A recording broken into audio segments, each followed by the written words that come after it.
Hello and welcome back to my channel. Today I'm here to talk about the latest episode of Insecure. That is episode 4, Fresh Like. I am so sorry because last week I did not post episode 3 backwards like. And that was because I was actually at Afropunk, so it was just too much for me to try to record. It's an all-day festival, and believe it or not, Issa was actually at Afropunk, which was super dope. So I still felt like I got a little Insecure vibes, but we're gonna dive into episode 4. And yeah, the title, Fresh Like, that's exactly how I felt about it. The episode actually starts off with Issa. As we left off, we know Issa decided that she was going to be moving out of Daniel's crib and getting her own place and accepting that property manager position, which she does. You see her at her new spot, and at first you don't really realize it, but she's like rapping in the mirror, and I'm like, oh, she's rapping at Daniel's? Nope, she's rapping at her spot, which it was so refreshing to see her have a rap scene because she hasn't been able to be comfortable enough to do that because she hasn't had her own space. And of course Daniel is knocking outside and she's like, I'm gonna be right back. And it was so funny, her reflection was like, where I'm gonna go. Which I just love that banter. So it starts off really nice, and you know, there's an awkward like kind of like a bye. Honestly, after last episode, I know I didn't do a recap, but you guys already know I kind of already wasn't really feeling Daniel too much and felt like there were some red flags on his personality. Now I really understand as to why even her friends are probably like no, because I felt like last episode showed his true colors. He's controlling and I feel like manipulative, and he kind of doesn't respect Issa, and I feel like she does need like a fresh start to cut off all these old ties and just start anew. And you know, he's there, and I just hate how she's still like, you know, I want to tell you like I appreciate you so much, which I get because you know he let her stay there rent free, but he was getting a lot out of the deal too, regardless of how you want to view it, whether it be emotional support or whatever the support is. And yeah, so I was happy that she's just starting fresh, and I liked it when Molly came and she was like, bye Daniel, because I was like, bye Daniel, like Daniel be gone. So it was kind of interesting because, you know, Molly's trying to convince her to get rid of some of her stuff, you know, to start a new leaf and a fresh, you know, start.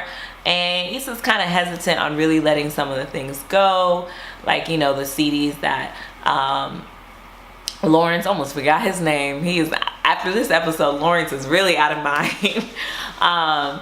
And like just little things like that on the Dell CDs and stuff like that. So I thought that was a kind of interesting theme, but what I appreciated most is we're, again, like I said, we're reintroduced again to her rap journal, which I love. Like I've been saying, Issa, like you can tell her passion is somewhere musically inclined, and she's trying to tap back into that.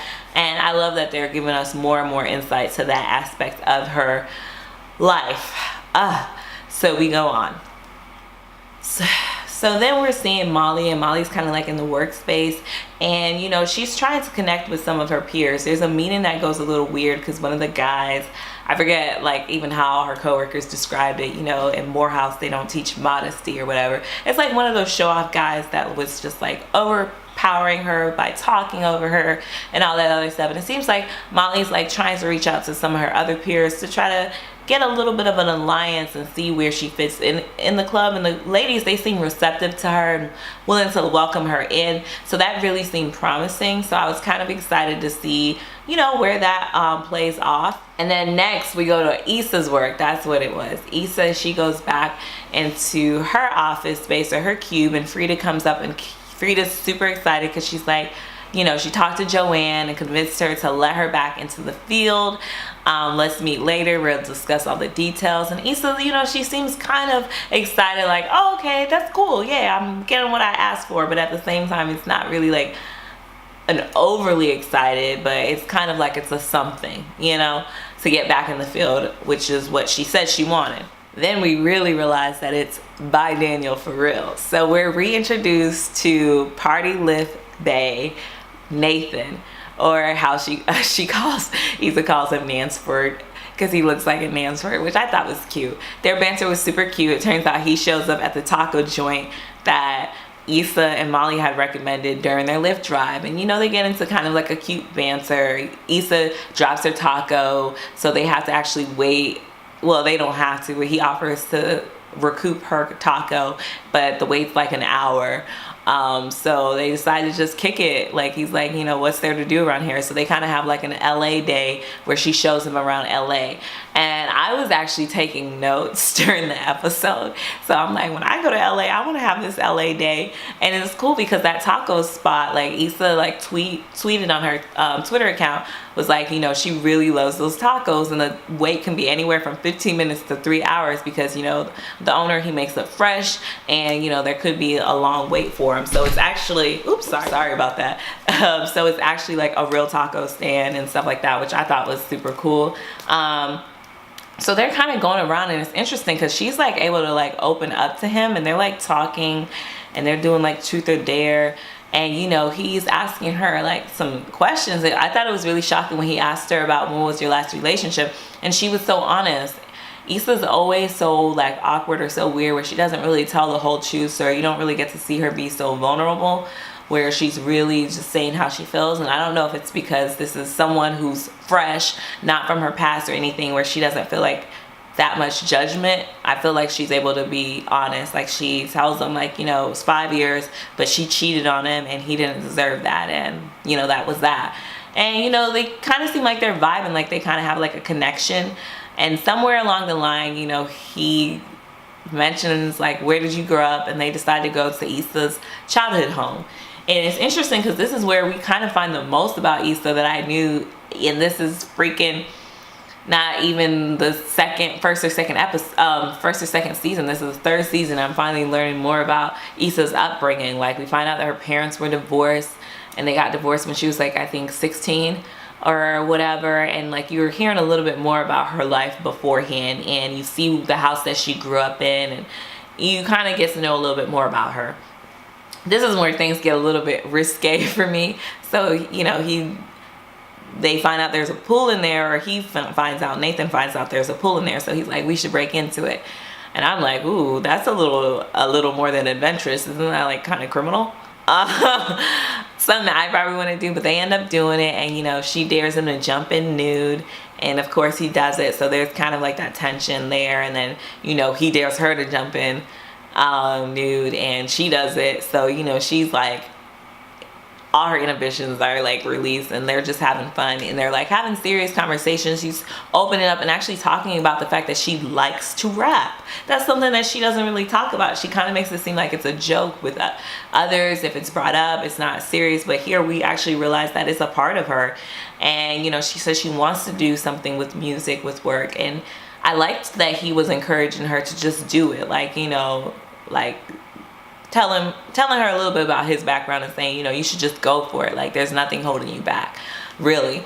And, you know, she seems like she really takes it to heart. And then you hear, call the police. So the owners of the house come, so they have to run out, and you see Issa like stumble, and it just seemed like such a funny, cool scene. And then this is where I was really like, Issa, you don't know this dude from nothing, and you're inviting him to her house. But she's like, hey, you know, we got our tacos, they're kind of cold. I got a microwave at the crib if you want to heat them up. And he's looking at her like, like, you know, that code is 4. So, you know, they go back to her spot, which in real life, I'm like, this is so dangerous. This is like something like I don't think you do with strangers, but maybe I'm just like too conservative or too, I don't know, paranoid. But they're at the spot, you know, they're like kissing, and then there's a knock on the door because, you know, she's a property manager. Of course, there's a super cute kid that comes out, and he's like, what's y'all doing? Eating tacos and kissing on the mouth or whatever? It's so adorable. So long story short, like, you know, that kind of is his cue to kind of like leave the premises for the night, but he's like, hey, we should do this again. So I'm excited because we're gonna get more of Nathan and Issa. I loved the on-screen chemistry, and I like being introduced to someone new. I was so over Danielle, and I never really felt like she should have been with Lawrence because, you know, that relationship was clearly played out. So it's kind of interesting to see someone fresh and new and like a fresh start. So we then get to Issa's at work. So Frida's trying to talk to her about getting her into this middle school in the field, and Issa's just not excited about it. And she's like, you know what? I think I just need something new. Like, I think I quit. And Frida's like, what the heck? But Issa quits on the spot, and we see her walk out. So that's kind of like the recap of the episode. And throughout the episode, I felt like this was such an enjoyable episode to watch. I felt like this was a real good foundation episode to kind of build some of the new changes that are happening. Oh my gosh, I can't believe I forgot about the Molly thing. Let's rewind. Molly, oh my God, let's go into Molly. I should have known it wasn't that simple. So Molly is sitting here at like buddy with the girl, saying that she wants to help out, and they like let her in with open arms. And then you show her at the therapist, you know, she's complaining and she's like saying like, hey, like she wants to kind of, it's like hard because she's trying to prove her mark and she's not a star here. That's why she left the other place, because she wants to be like a star player or something. And the psychiatrist or her therapist is like, why is that so important to you? Like, why can't you figure out ways just to contribute and to help out? And you know, Molly is, I like that it shows her back at the therapist, where she clearly has a better relationship with her therapist, where she's more vulnerable, more honest, able to vent and let it out. But at the same time, it's like she doesn't really want the advice as much, it seems. She seems like she's still hesitant for the advice. And then the cat gets out the bag when she's like, you know, I just don't want to do this no more. I already did that with Dro. And the therapist is like, who's Dro? And Molly's face. So clearly she hasn't been telling the therapist the whole story, which is like, how are you paying this woman and you want help, but you don't want help? So you need to be completely honest. I feel like with a therapist, that's the one person where even if you're embarrassed, you just need to be honest about the whole situation so you can get the most honest feedback and helpful feedback. So hopefully this is a breakthrough for her. But I was very disappointed in Molly this episode. Like when I show like afterwards when the girls are like, hey, are you free tonight so we can work on the case? And Molly's like, ooh, it's not good. And then you realize she done teamed up with a snake that you were just a kikiing with the girls about how he's kind of like, but it's like, you'll do anything to get ahead. And I'm just like, I don't like people like that. Like, I get being ambitious and I'm very ambitious, but I feel like there's a fair moral way to go about it. And I just was like, you know what, Molly, if I was at work, I would not be friends with someone like you. Like, that's trifling. And when people act like that, when that dude stabs you in the back, don't expect anybody to have your back on this. Like, you could have had genuine friendships with those women. Maybe you wouldn't have, but I think you would have had way more of a chance to have genuine friendships with those women, because they at least seem a little bit more real and just helpful. Like, one of the ladies even had, I think one of them was the one who offered to help her on some things. And I don't know, I just am like, you're shady, Molly. Like, that put a really bad taste in my mouth. All in all, I liked the episode. I felt like I said, it was a good foundation episode. It'll be interesting to see. I'm wondering what's up with Nathan. Nathan, he has a scar on his shoulder that he doesn't want to talk about. We don't know about his past. He's clearly not scared of getting into fights or like doing little things to break the law. He's talking about he has a client. I think he's a drug dealer, to tell you the truth. Like, I think that's his starting over. Like, right now he's pushing weight and he might be doing other, even though, like, what type of weight, because marijuana is like pretty much legal in Cali. So I don't know what he actually does, but something about it seems like it's something that he's not so forthright with explaining. So hopefully Issa finds out what that is before she gets too deeply invested. But I'm excited. Hopefully he remains throughout the season, because I like seeing that on screen chemistry, and I think this is the best eye candy as far as the dudes that she's had on the show. So it's really exciting to see that play out. With Molly, I'm like, girl, I feel like this is gonna bite her in the back. Like, something about this whole situation is just gonna come to bite her, like, just mess her up. I was so hopeful for this season for Molly, but this episode just made me realize, girl, you still make dumb decisions. If it's not at work, I mean, if it's not in your personal life, it's gonna be at work. And then for Issa, I hope that, you know, she eventually gets to work at that school that she really liked, or the after school program that infused music with it. Clearly the property management thing seems like it's probably gonna be a little sucky, but at least she has rent and she's on her own to be a little free. So I rate this episode a thumbs up. This is probably one of my most enjoyable to just sit back and enjoy, not be so tense while watching. So I really liked it. What were your thoughts on this, or any of your predictions? I would love to hear it down below. Anyways, subscribe for more weekly videos. Love and light, and God bless. Deuces.